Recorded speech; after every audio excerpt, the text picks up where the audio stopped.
Hello, gentle viewers.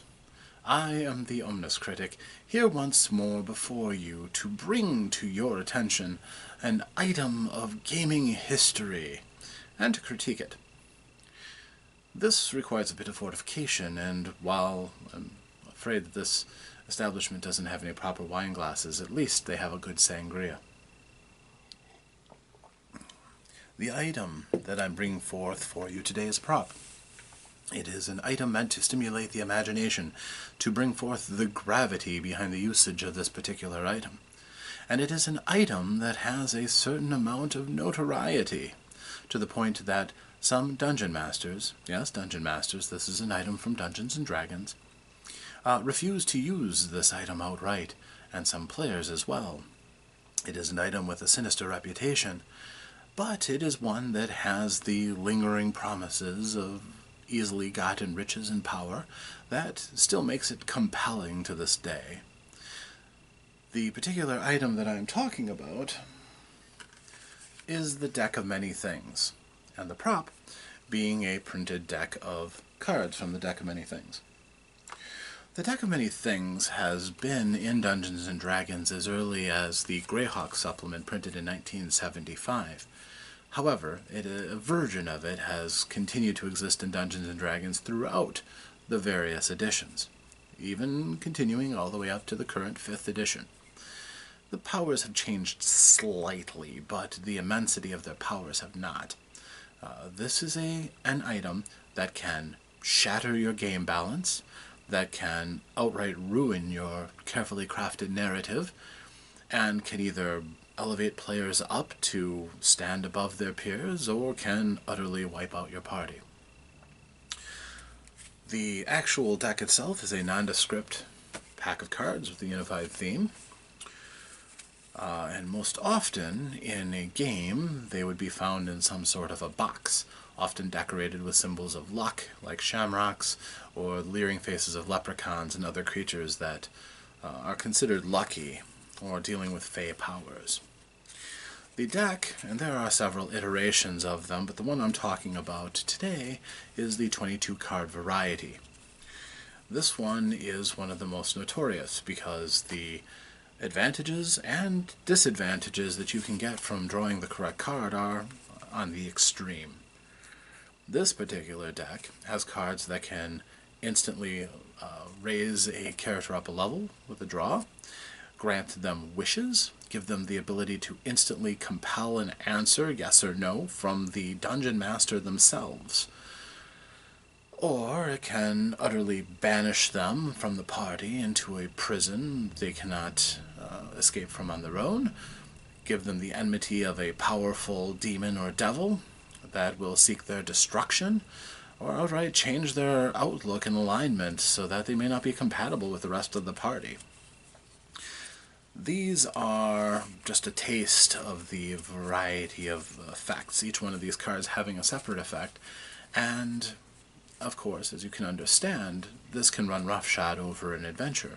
A dungeon master, for example, who suddenly lost 2 members of the party to ill effects on the deck, either has to replace those players' characters at quickly, or those who find themselves a character with, say, wishes and a level or 2 beyond their peers may suddenly be getting into power levels that simply make them more capable than those around them, which kind of throws off the balance of the game. This is an element from the earlier days of gaming when balance wasn't considered quite as much, and you really were celebrating the effects of the individual. It wasn't about the narrative, it was about the challenge. Therefore, draw and die, or draw and win cards, and things like that were more common. So, the deck has been around for a great deal of time, and as a special item, instructions were on each iteration on how to simulate the deck with a series of cards drawn from a poker deck. This sufficed. It allowed you to mechanically work the deck. You could also use dice if you wanted to, although it was not neat. A 22 card deck was a little difficult to simulate with dice. But if you actually had a print set of cards, you could lay these in front of your players, and all of a sudden the import of what they were about to do would be much more evident. And with looking at the print face of each card as they're drawn, instantly hammering home the effect of, for better or for worse, what they drew. In the earliest print editions, I believe the Dragon magazine number 77 had a tarot deck that was themed around the deck of many things, and you could use for the deck. The article that came with the cards had an expanded list of abilities and things that you could draw for, but yes, deck of many things. Later on, somewhere in the 140s, they printed a 22 card deck by which you could cut out the cards and you would have your own print copy. Trying to find that edition is difficult and expensive, especially if it still has the cards intact, but they're out there for a pretty penny. So, since these things were rather hard to find and so much more gratifying to use an actual set of the cards as printed, it shouldn't be no surprise that different companies have taken their own whacks at printing this set. This particular set that I have comes from Green Ronin Games, about the time of 3rd edition. And again, it is a nice set. It has a unified theme on the back, which looks pleasant and properly ominous if you know what a deck of many things does. And the art is quite nice. An illustration of cards from, I believe her name was Eliane Bertocci? But if I butchered your name, I deeply apologize. I find this art to be simpler than a lot of artists generally would do with such an item like this, but I find that to be very appealing. With just a look, you can see the card that you're drawn, and immediately, even if you haven't memorized the effects of the deck, have a pretty good idea if it's going well or poorly for you. There are 22 cards, each one of them well crafted. Nice illustrations, certainly. But yes, I quite enjoy having access to a print deck. The cards themselves are oversized, which is nice to fit in the hand and draw with. And as I said, the illustrations harken to mind a style that is used in many tarot card decks. And as we go through, you are seeing cards that are both good and bad. I am not going to go into the merits of the actual deck itself as it applies to the game. That is for a proper dungeon master to do, and I think that the one from this channel is overdue in discussing the benefits of something like this. Although he did touch upon it in an article on wishes, and one of the cards from the deck can certainly grant wishes to the drawer. The most powerful of magics. But as you can see, this art is quite lovely. Maybe not as intricate as I've seen other decks of many things to be printed out as, but this actually suffices better for me. So, as I most often do in the series, we can discuss, first of all, the aesthetic. I've just given praise to its aesthetic. I particularly like the style. Some of these cards are truly beautiful. The ones that are horrific are properly horrific. And with that, as I said, the gravitas of the draw that you make is fairly evident if it's going to go badly for you, as this dungeon card would entail, or really bad for you as this void card. But you draw the card, you know what's coming up. Now, if you don't have the book open with the abilities, they were thoughtful enough to include a few other cards. One, of course, has the rather lengthy legalese talking about the Open Gaming License and how they are able to print this item, despite the fact that the deck is the intellectual property of Wizards of the Coast. They have a little summary at the bottom of one card outlining the common powers of the various cards. And then they have another card which goes into deeper detail on the effects of the cards. Print is awfully small, but one of these cards you have 22 different choices, so that makes sense. And back when I was a younger man, the smaller print never really bothered me very much.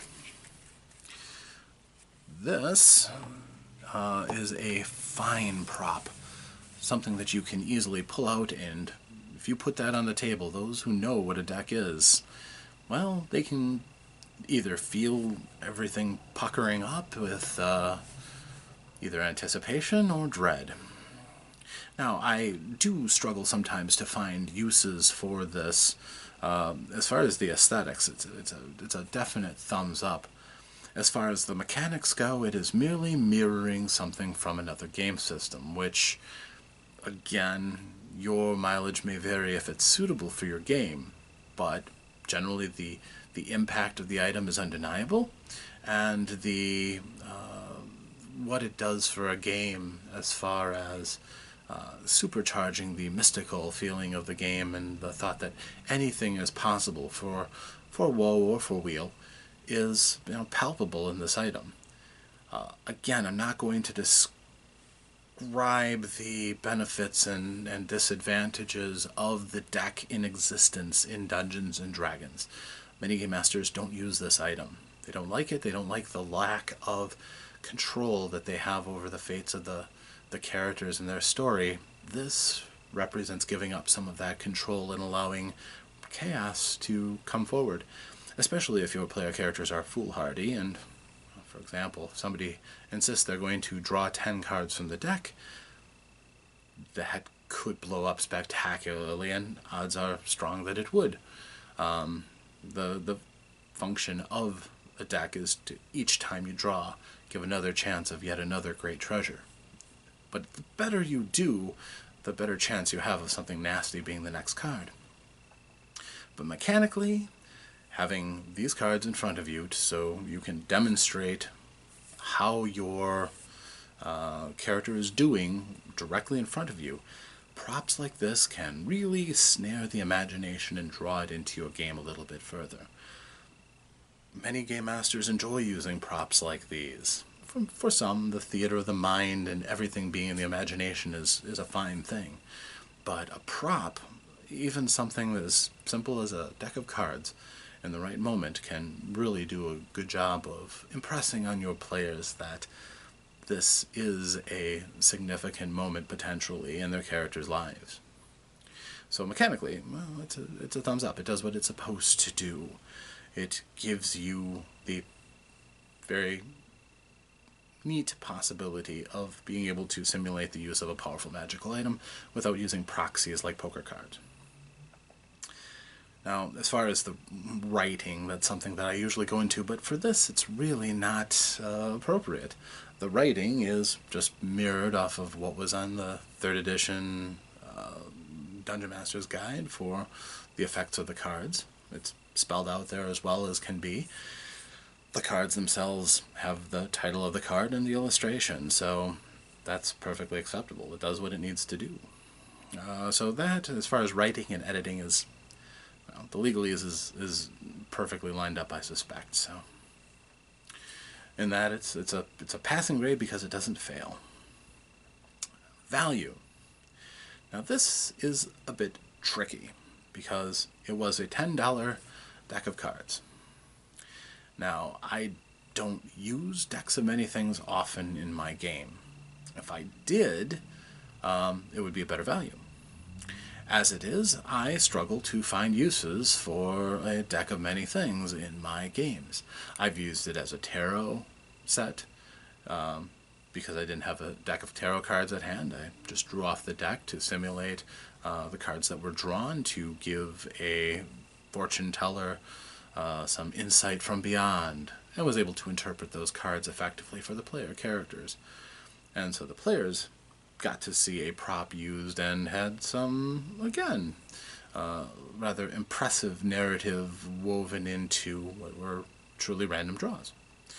In almost anybody's future, you can see good and bad things, so something like that was not very difficult to do.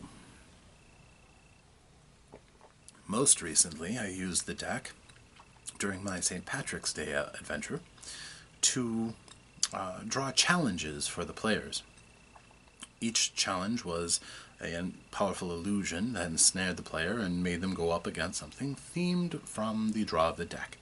I let each player draw one card, and from the list of the cards, they each got to choose the challenge of a particular card, which was interesting. The dungeon card basically allowed that player to go into a miniature but somewhat deadly dungeon to attempt to get a treasure. The rogue picked that and did a fantastic job using all of his skills.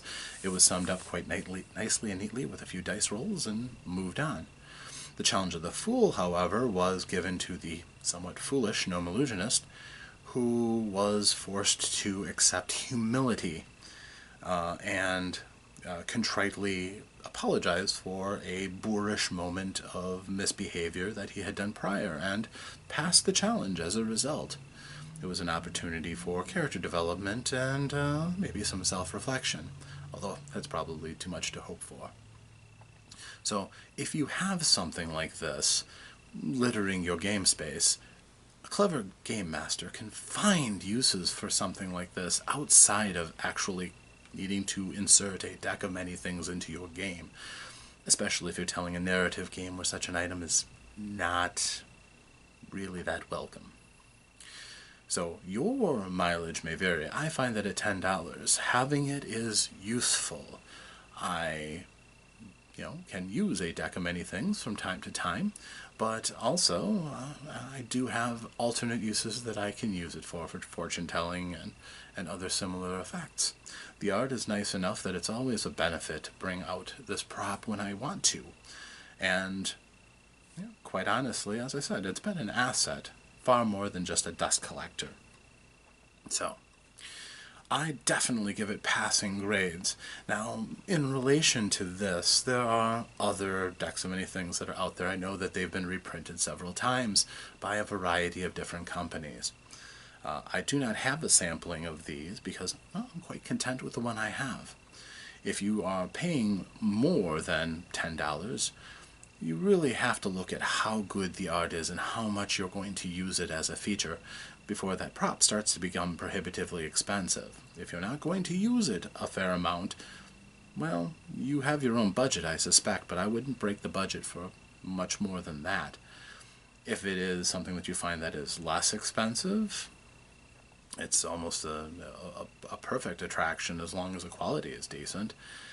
If it's nothing more than, photocopies and things like that, people have used that for quite some time. Something like this, made on good cardstock with excellent art, though, I dub that to be a very good value. If you can find it, Green Ronin's Deck of Many Things is an asset to your collection of props, and I do endorse it. Thank you for joining me once more. I am the OmnusCritic, and I will see you the next time something else crosses my vision that needs to be criticized.